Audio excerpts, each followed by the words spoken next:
L'avantage des voies aériennes, c'est que ce sont des organes creux dans lesquels nous pouvons aller voir directement. C'est à partir de là que le concept d'endoscopie a été développé. Chez l'enfant, les contextes qui nous conduisent à proposer une endoscopie vont être différents en fonction de la tranche d'âge. Avant l'âge de 6 mois, c'est essentiellement de la pathologie congénitale, nous n'en parlerons pas car cela sort du cadre. En revanche, après l'âge de 6 mois, nous allons être dans les pathologies acquises, essentiellement d'origine infectieuse, que sont les laryngites, mais ces laryngites peuvent parfois en imposer pour des corps étrangers, qui eux sont la deuxième grande pathologie connue de tous et qui malheureusement chaque année conduisent au décès d'enfants. La réalisation d'une endoscopie des voies aériennes de l'enfant n'est pas un geste anodin, qui peut parfois très mal tourner, en particulier si l'enfant est instable, ou si toutes les règles de sécurité n'ont pas été scrupuleusement respectées. Nous allons voir quelles sont ces règles de sécurité, en particulier la préparation de la salle avant l'entrée de l'enfant, ensuite quelles sont les règles à respecter pendant l'endoscopie, et enfin, surtout, ne pas débarrasser le matériel d'endoscopie, le laisser monter tant que l'enfant est encore en salle et n'est pas réveillé. À l'issue de cela, nous verrons un panel un peu général de toutes les pathologies, les plus fréquentes en tout cas, qui peuvent être rencontrées au cours d'une endoscopie pédiatrique. Ce qu'il faut en retenir, c'est que l'endoscopie de l'enfant est un geste qui peut sauver une vie, qui peut être extrêmement important, mais qui aussi peut être extrêmement dangereux, surtout si l'on ne respecte pas ces règles de sécurité et sur lesquelles nous insistons. Première étape, avant que l'enfant ne soit en salle, voyons l'aspiration qui est préparée, qui est vérifiée, et 3 sondes de taille différentes qui sont mises idéalement par ordre croissant ou décroissant de taille. Ensuite, on sait de DABAC qui vont nous donner la correspondance entre les tranches d'âge et de poids de l'enfant d'une part et les différents bronchoscopes et son intubation d'autre part, qui vont nous aider à choisir le bronchoscope. Et nous voyons que ces ABAC restent accrochés à demeure sur le meuble avec lequel nous réalisons les endoscopies. Le bronchoscope est choisi, il est monté, vous voyez un prisme qui a été inséré, ensuite le raccord qui va permettre d'accrocher l'optique et de la verrouiller sur le bronchoscope. Et toujours prévoir qu'en cas d'urgence, on doit pouvoir ventiler l'enfant à l'aide de ce dispositif. C'est pourquoi un raccord annelé est mis en place qui pourra être secondairement branché sur les circuits d'anesthésie. Si l'endoscopie est effectuée dans le cadre d'un syndrome de pénétration bronchique avec suspicion de corps étranger des voies aériennes, il est bien évident que des pinces à corps étranger de longueurs différentes avec des mords différents seront préparées et disposées sur la table comme vous le voyez sur cette photo. L'enfant est ensuite et seulement ensuite entré en salle. Elle est installée sur la table. Donc une vue générale du meuble avec les différents éléments qui peuvent servir dans l'urgence. L'opérateur pendant ce temps prépare les éléments vidéo. À noter qu'il est bien de pouvoir enregistrer tous les examens, d'une part à visée médicale, d'autre part à visée médico-légale. Le premier temps de l'endoscopie sera en fait une fibroscopie, l'enfant étant partiellement éveillé, ce qui va nous donner une bonne idée de la dynamique laryngée, d'une part, et d'autre part, de l'aspect de ces voies aériennes en phase d'endormissement. Donc on voit l'enfant qui est légèrement sédaté, on réalise la nasofibroscopie qui va nous donner une bonne image de la dynamique laryngée et pharyngée également. Une fois que tout cela va être réalisé, élément fondamental, la réalisation d'une anesthésie locale. Pendant ce temps, l'anesthésiste, lui, endort l'enfant. Et nous disposons pour l'anesthésie locale d'un cathéter micro-perforé qui est relié à une seringue dans laquelle est introduite de la xylocaïne. Premier temps, le spray de xylocaïne sur la margelle laryngée, tout cela bien sûr réalisé par l'anesthésiste, qui secondairement va introduire le cathéter micro-perforé et la seringue pour faire une anesthésie locale étagée de l'arbre aérien. Une fois que la locale a agi et que l'anesthésiste a ventilé l'enfant, il cède sa place à l'opérateur. Vous voyez qu'on insiste également sur le fait que l'enfant doit être couvert afin de limiter les échanges thermiques.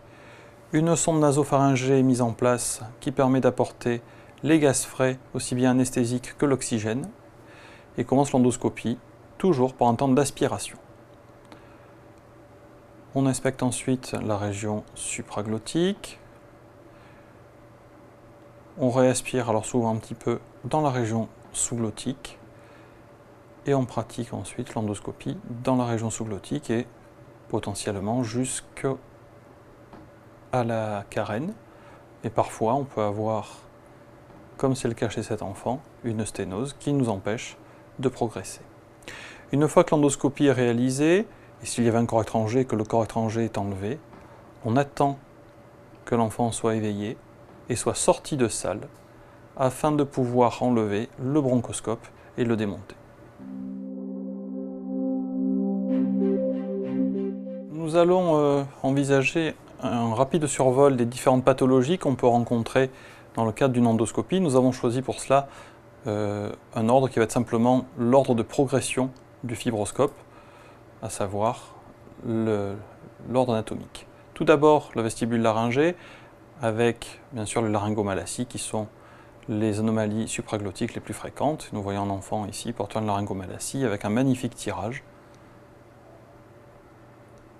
Cet enfant, bien sûr, a été opéré et la laryngomalacie a pu être corrigée. Vous voyez le balancement thoraco-abdominal qui est assez typique dans les dyspnées laryngées du tout petit. Autre élément dans la région supraglottique, la pathologie tumorale. Nous voyons ici un exemple de tumeur de l'épiglotte. Donc l'optique va franchir cette tumeur pour voir le reste du larynx qui est lui parfaitement normal. Autre exemple, ce kyste du carrefour des trois replis. Et je vous laisse imaginer l'état respiratoire de l'enfant. Autre pathologie beaucoup plus fréquente, les brûlures caustiques avec en particulier des produits ménagers de type Destop ou autres dérivés de soude caustique. Vous voyez l'épiglotte qui a été complètement synéchiée au fond. Nous descendons d'un étage avec le plan glottique et la papillomatose laryngée qui est une des pathologies extrêmement redoutée de tous, même si elle n'est pas très fréquente, redoutée de par son potentiel dyspnéisant et de par son potentiel de récidive. Et les papillomatoses laryngées peuvent bien sûr s'accompagner d'une atteinte trachéale. Malformation beaucoup plus rare, les diastèmes laryngo-trachéo-œsophagiens, c'est-à-dire une communication entre l'axe aérien et l'axe digestif. Il y a une classification pour ces diastèmes qui est celle de Benjamin et Inglis, qui est la plus utilisée avec 4 stades. Nous avons ici un exemple endoscopique d'un diastème de grade 4, avec donc une communication complète de la trachée avec l'œsophage.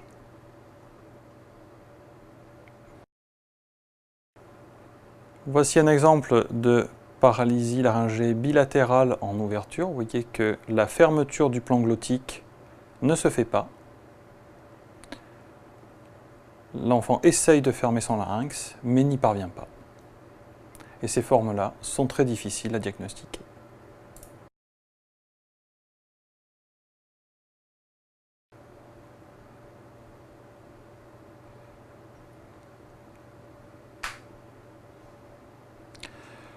Franchissons les cordes vocales, passons dans la région sous-glottique avec les hémangiomes, ici dans sa forme typique postéro-latérale gauche. Et on se rend compte que c'est un hémangiome puisqu'il se laisse aisément déprimer par l'optique en passant.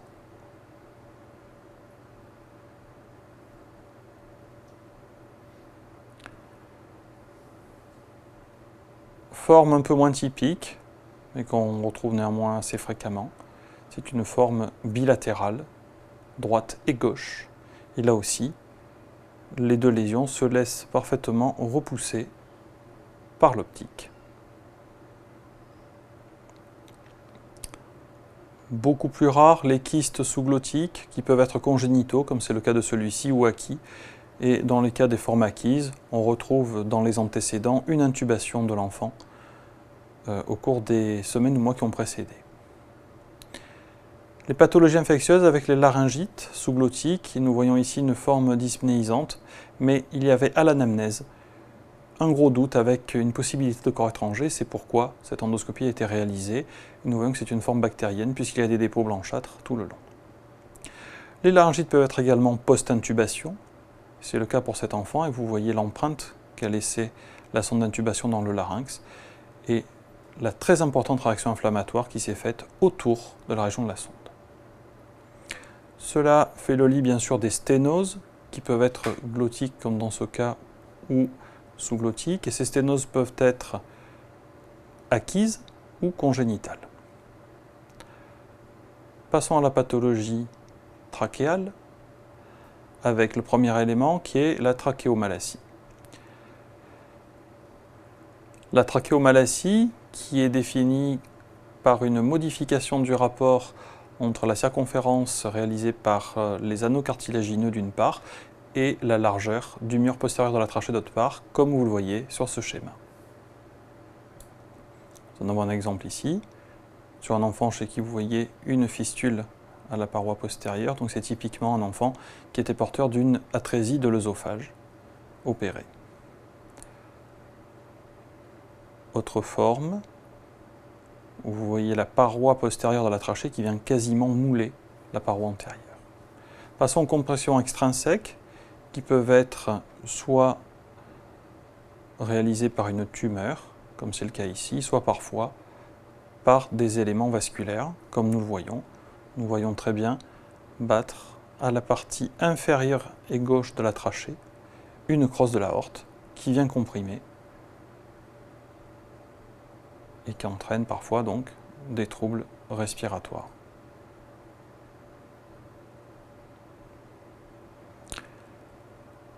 Les fistules trachéoesophagiennes, pour lesquelles nous sommes parfois amenés à faire des endoscopies afin de comprendre pourquoi il y a d'abondantes fausses routes chez ces enfants. Et ce que nous voyons ici, c'est en fait une fistule qui est située entre les deux bronches souches. Donc bronche souche gauche et droite, et la flèche qui vous montre l'orifice de la fistule.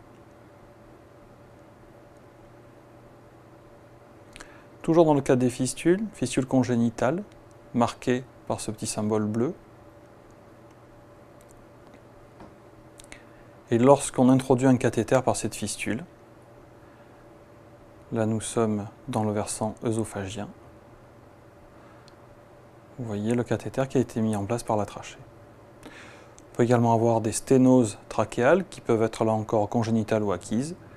Et on passe ensuite à la pathologie bronchique avec d'une part les compressions extrinsèques, comme nous le voyons ici au niveau de la bronche souche gauche qui est complètement écrasée dans ce cas-là par une cardiomégalie, et les corps étrangers que nous avons mis délibérément dans les bronches alors qu'ils peuvent atteindre en fait l'ensemble de l'arbre aérien.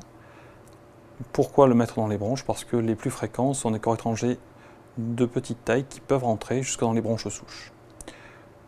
Autre exemple de corps étranger, un corps étranger qui lui est fixe, contrairement à celui que nous avons vu qui était parfaitement mobile. Et vous voyez ces flèches qui vous montrent un élément métallique, même s'il n'est pas très facile à distinguer. On le voit beaucoup mieux sur cette autre incidence. Et lorsque l'optique descend, bronche souche gauche, nous arrivons sur un élément masqué par des granulums qui était en fait un ressort de stylo.